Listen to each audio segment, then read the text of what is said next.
Team team করে তারার আলো। গল্প শুরু হোক ভালো ভালো। এখন আমরা গল্প কুটিরে শুনব একটি নতুন গল্প, সবুজপুরের রাক্ষস আর বুদ্ধিমান রফিক। অনেক অনেক দিন আগের কথা। বাংলাদেশের এক সুন্দর গ্রাম ছিল। গ্রামের নাম ছিল সবুজপুর। চারদিকে সবুজ ধান ক্ষেত, টলটলে নদী, বড় বড় আম গাছ আর পাখির মিষ্টি ডাক। সকালে কৃষকেরা মাঠে কাজ করত, বিকেলে রাখালেরা গান গাইতে গাইতে গরু নিয়ে ফিরত, আর রাতে উঠোনে বসে দাদু দাদিরা শিশুদের গল্প শোনাতেন। সেই গ্রামেই একটি ছোট্ট কুঁড়ে ঘরে থাকত রফিক নামে এক বালক। তার বয়স ছিল মাত্র 12 বছর, কিন্তু ছোট হলেও সে ছিল খুবই বুদ্ধিমান। গ্রামের বড় বড় মানুষও তার কথা শুনে অবাক হয়ে যেত। রফিকের বাবা মাঠে কাজ করতেন আর মা ঘরের সব কাজ সামলাতেন। তাদের খুব বেশি টাকা না থাকলেও তাদের মধ্যে ভালোবাসার কোনো অভাব ছিল না। রফিক প্রতিদিন মাকে কাজে সাহায্য করত, তারপর বন্ধুদের সঙ্গে খেলতে চলে যেত মাঠে বা নদীর ধারে। তার সবচেয়ে ভালো বন্ধু ছিল করিম, জামাল আর রহিম।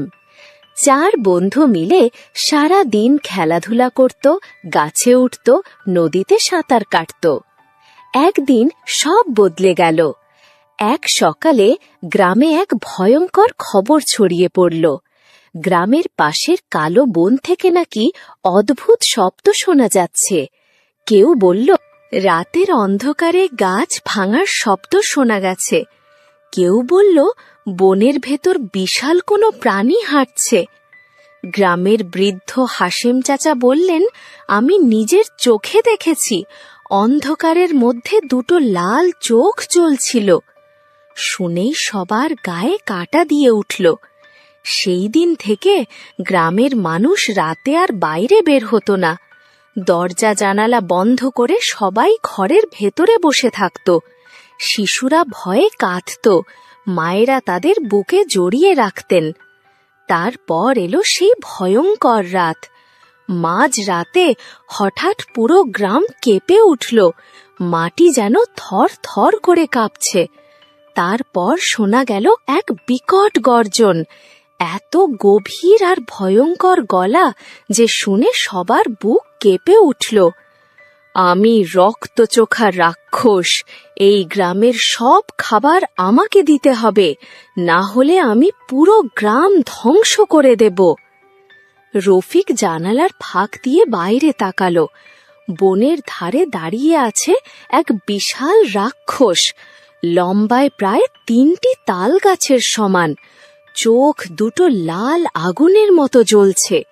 বড় বড় দাঁত আর লম্বা ধারালো নখ দেখে সবাই ভয়ে কাঁপতে লাগল। পরদিন সকালে গ্রামের সবাই মাঠে জড়ো হলো।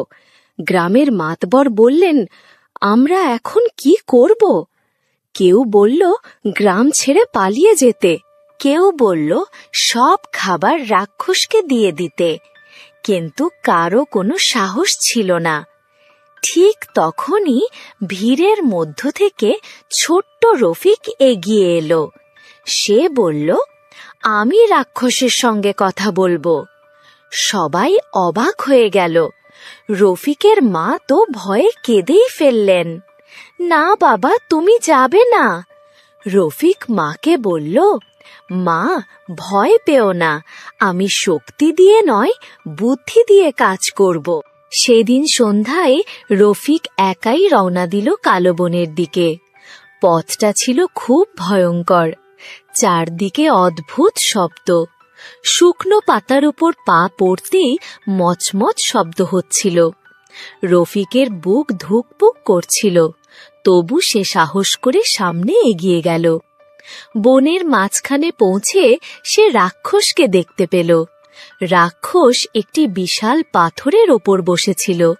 তাকে ভালো করে দেখে রফিক বুঝতে পারল রাক্ষসটা যতটা ভয়ঙ্কর দেখতে ততটা বুদ্ধিমান নয়। তার মধ্যে অহংকার অনেক বেশি।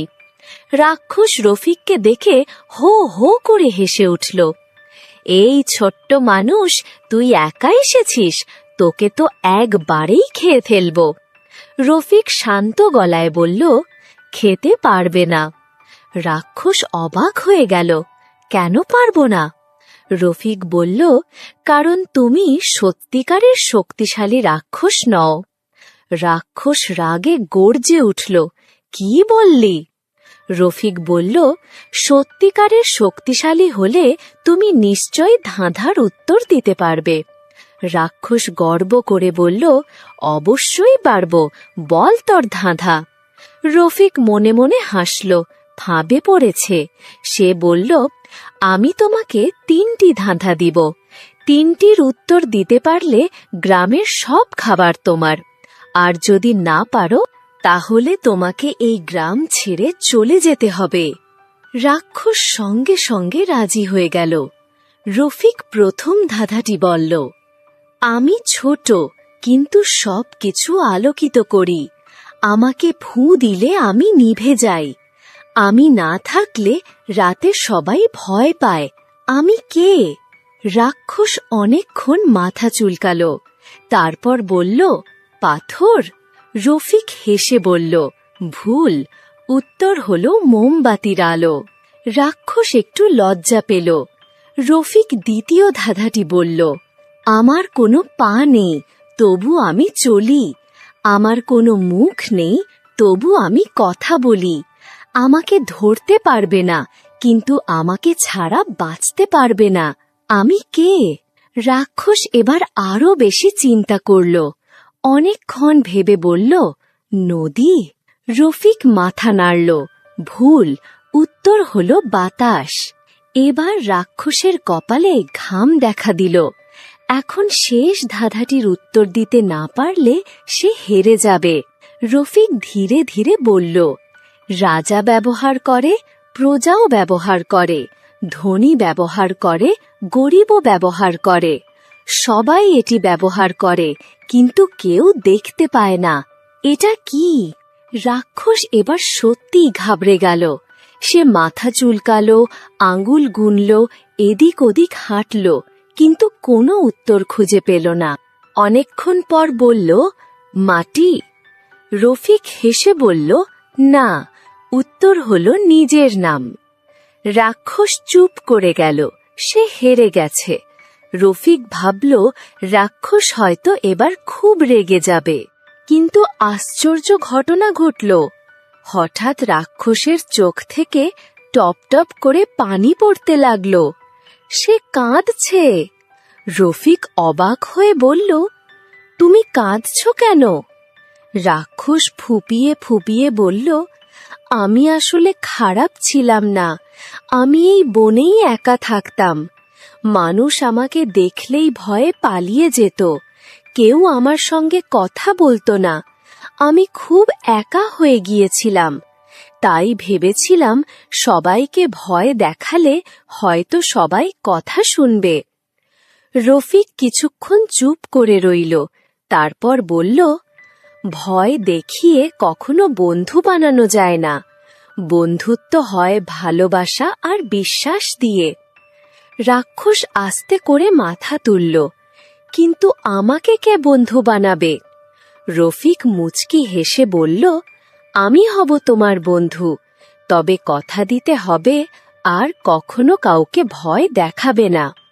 রাক্ষস সঙ্গে সঙ্গে রাজি হয়ে গেল। সে তার বিশাল হাত বাড়িয়ে দিল। রফিকও নিজের ছোট্ট হাত বাড়িয়ে দিল। দুজন হাত মিলিয়ে বন্ধু হয়ে গেল। সেই রাতেই রাক্ষস গ্রামে এলো, কিন্তু এবার আর কাউকে ভয় দেখাতে নয়। সে গ্রামের ভাঙা রাস্তা মেরামত করে দিল, বড় বড় গাছ সরিয়ে নতুন মাঠ তৈরি করল, নদীর ওপর শক্ত একটি সেতুও বানিয়ে দিল। প্রথমে গ্রামের মানুষ ভয় পেয়েছিল, কিন্তু ধীরে ধীরে তারা বুঝতে পারল রাক্ষস এখন তাদের বন্ধু। দিন যেতে লাগল। সবুজপুর আগের চেয়ে আরো সুন্দর হয়ে উঠল। রাক্ষস প্রতিদিন গ্রামের কাজে সাহায্য করত, আর রফিক তাকে নতুন নতুন ধাঁধা আর গল্প শোনাত। একসময় গ্রামের শিশুরা রাক্ষসকে খুব ভালোবেসে ফেলল।